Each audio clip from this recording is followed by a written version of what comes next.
चलिए तो हम ज़्यादा टाइम वेस्ट नहीं करते, हम लोग आर्टिकल पर आगे आते हैं। हम लोग चल रहे थे नो आर्टिकल, यानी कहाँ पर आर्टिकल का प्रयोग नहीं करते हैं, यानी सेंटेंसेस में हम लोग जहाँ पर गलती कर जाते हैं कि नहीं लगने वाला होगा वहाँ पर भी हम लोग आर्टिकल लगा देते हैं। तो इस टॉपिक को हम लोग आगे बात को आगे बढ़ाते हैं।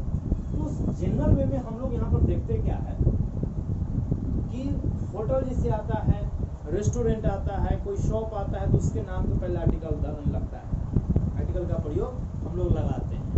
जैसे ए या एन या द जो होगा उसको हम लोग पढ़ा चुके हैं, तो उस नाउन पर डिपेंड करता है कि उसके पहले क्या लगेगा। बट आपको याद क्या रखना है, वही होटल, रेस्टोरेंट, शॉप, अगर उसके पहले उस व्यक्ति का नाम लगा रहेगा जिस व्यक्ति ने उस होटल, शॉप, रेस्टोरेंट को क्या कहते हैं कि क्या किया है, शुरुआत किया है, स्टार्ट किया है, तो वो अगर लगा रहेगा तो उसके पहले हम लोग कभी भी आर्टिकल द का प्रयोग नहीं करते हैं। एक बार फिर से मैं आपको रिपीट कर दूं कि कोई भी होटल हो, रेस्टोरेंट हो, शॉप हो, तो जनरल वे में उसके साथ हम लोग आर्टिकल लगाते हैं। लेकिन उस होटल को, रेस्टोरेंट को, जिस जनरल में देखते होगा ना, कोई दुकान का नाम लिखा होता है तो उस दुकान में उस दुकानदार का नाम लगा रहता है। तो जनरल में ऐसा अगर कहीं भी रहेगा जो उस होटल को शुरुआत करने वाला हो, उस दुकान को शुरुआत करने वाला हो, उस रेस्टोरेंट को शुरुआत करने वाला व्यक्ति का नाम उसके होटल के नाम के साथ जुड़ा रहेगा, तो उसके साथ हम लोग आर्टिकल का प्रयोग नहीं करते हैं।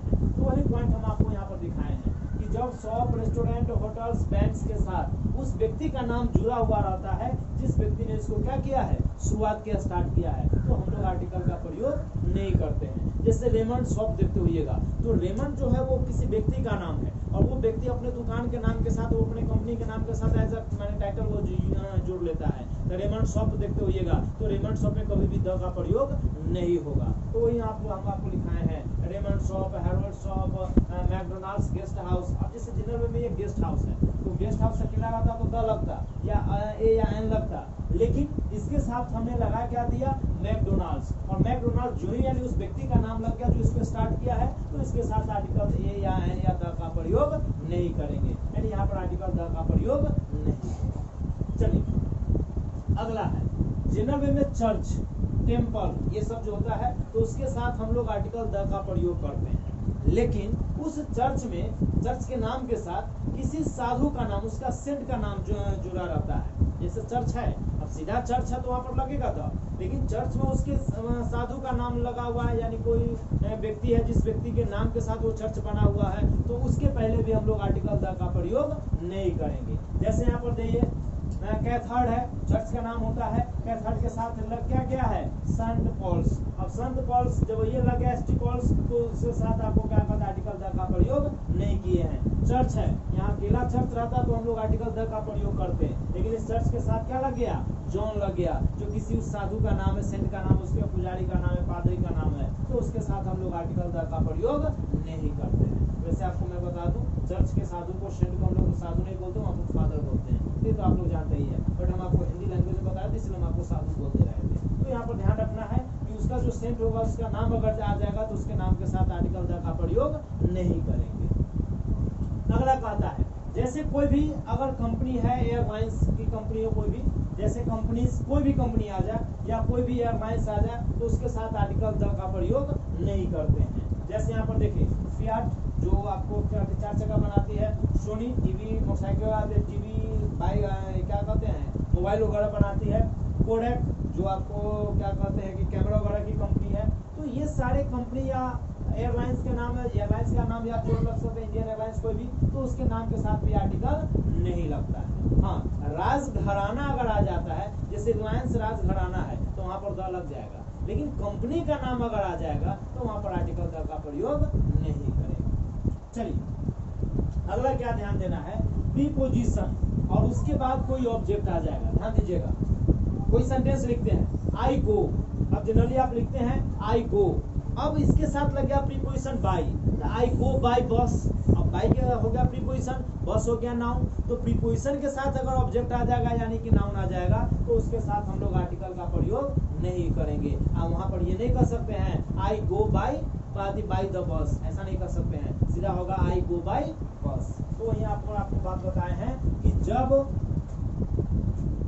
जब किसी ऑप्शन, सॉरी, प्रीपोजिशन के बाद जब कोई ऑब्जेक्ट आता है तो आर्टिकल का प्रयोग नहीं किया जाता है। जैसे यहाँ पर आप लिख सकते हैं कौन चीज, बाय बस। यहाँ पर आप लिख सकते हैं कौन चीज, by train. I go by bus, I go by train. The train या द बस नहीं होगा।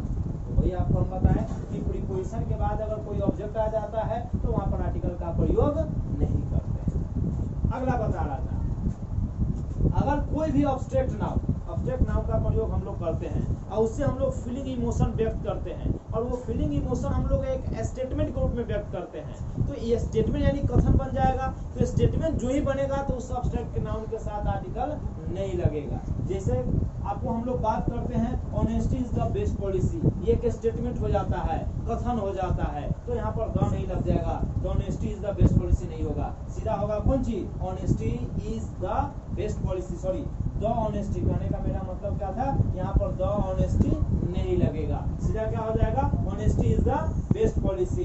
अब यहाँ पर जैसे कहता है virtue has its own reward, virtue means होता है शालीनता, ईमानदारी।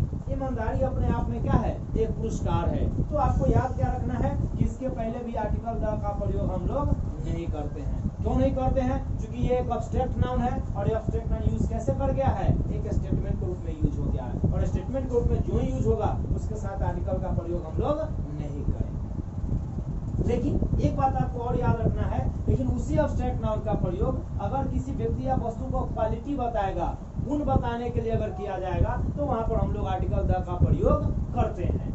यानी कि एक बार फिर से रिपीट कर लीजिए कि अगर कोई एब्स्ट्रैक्ट नाउन इमोशन या फीलिंग व्यक्त करता है और वो स्टेटमेंट के रूप में यूज होगा तो वहां पर आर्टिकल नहीं लगेगा। लेकिन वही एब्स्ट्रैक्ट नाउन अगर वो किसी व्यक्ति या वस्तु का क्वालिटी बताएगा, गुण बताएगा, तो वहां पर हम लोग आर्टिकल का प्रयोग करेंगे। जैसे यहाँ पर बता दिए हैं he has the cunning of cow.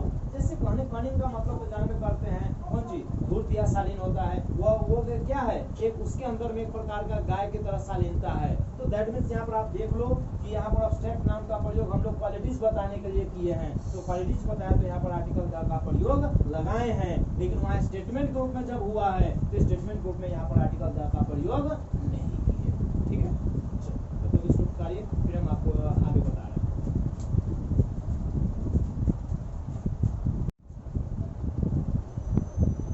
चलिए, तो देखते हैं, 2 और पॉइंट रह गया है। तो इसमें हम आपको बता दें, जनरल में आप जानते हो कि कॉमन नाउन अगर सिंगुलर आता है तो उसके साथ हम लोग आर्टिकल का प्रयोग करते हैं, ए लगे, एन लगे, द लगे, वो डिपेंड करता है सेंटेंस पे। लेकिन आपको याद क्या रखना है कि उसी कॉमन नाउन का यूज अगर हम वाइड सेंस में करेंगे, विस्तृत अर्थ में करेंगे, जनरल एक सिंगुलर के अर्थ में अगर हम नहीं करते हैं तो है सिंगुलर, बट हम सिंगुलर के रूप में उसका यूज नहीं करते हैं, तो वहां पर आर्टिकल द का प्रयोग नहीं करेंगे। जैसे हम कहते हैं मैन इज मॉर्टल। अब मैन तो है एक, लेकिन हम बोध करते हैं पूरी मानव जाति का, लेकिन यहाँ एक व्यक्ति के लिए नहीं, ये विस्तृत अर्थ में हो गया कि कोई भी मानव जाति अगर होगा तो भैया मानव जाति में मरणशील है तो है।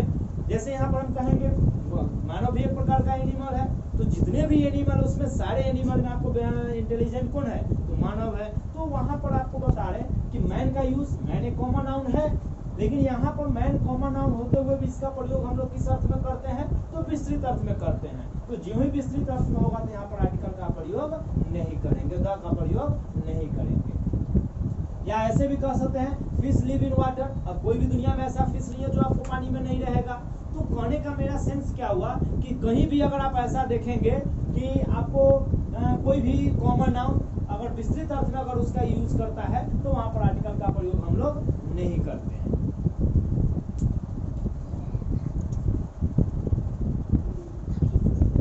फिर अगला लास्ट पॉइंट कहता है अगर सुपरलेटिव डिग्री रहता है, सुपरलेटिव डिग्री के पहले अगर आ जाएगा माय, हिज, हर, ये सब कोई अगर आ जाएगा तो जनरल में हम लोग जानते हैं कि सुपरलेटिव डिग्री आया तो वहां पर आर्टिकल का प्रयोग होगा। जैसे कहते हैं, जैसे हम बेस्ट का यूज लिखे हैं तो हम यहाँ पर कह सकते हैं I am the best, I am the best boy. अगर मैं यही कहूँ I am the best teacher, अब ऐसे मैं आपको बोलूं तो मेरे कहने का सेंस क्या हुआ कि जब सुपरलेटिव डिग्री आता है तो वहां पर आर्टिकल क्या लगता है, द लगता है। लेकिन याद क्या रखना है, अगर यही बेस्ट यानी कोई भी सुपरलेटिव तो सुपरलेटिव अगर आया लेकिन उसके साथ अगर लग गया माई, हिज, हर, इसमें से कोई भी लग गया, और भी है, माई है, हिज है, हर है, देयर है, या देयर है, इट्स है, योर है, कोई भी पॉजेसिव अगर आ जाता है तो याद रखना उस पॉजेसिव के साथ हम लोग आर्टिकल का प्रयोग नहीं करेंगे। जैसे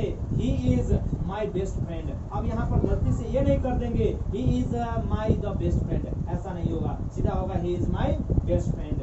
Ram is his the best student नहीं होगा, सीधा बेस्ट स्टूडेंट होगा, क्योंकि यहाँ पर आ गया he is my possessive adjective, इसलिए यहाँ पर आर्टिकल द का प्रयोग नहीं होगा। ठीक है, तो आप इतना कंप्लीट कर लीजिए, आर्टिकल यहाँ पर खत्म हो गया। अब इसके बाद अगर आप कहीं भी जाते हो आर्टिकल बनाने, चाहे कंपटीशन लेवल में जाए या जनरल लेवल में, आपको कोई प्रकार का दिक्कत नहीं होना चाहिए। तो आप इस वीडियो को कंप्लीट कर लीजिए, नेक्स्ट टाइम हम फिर आपको आगे चैप्टर स्टार्ट करेंगे, तो उसका अपडेट मिल जाएगा। और इस वीडियो को अपने दोस्तों में शेयर कीजिए और चैनल को जरूर सब्सक्राइब कर लीजिए।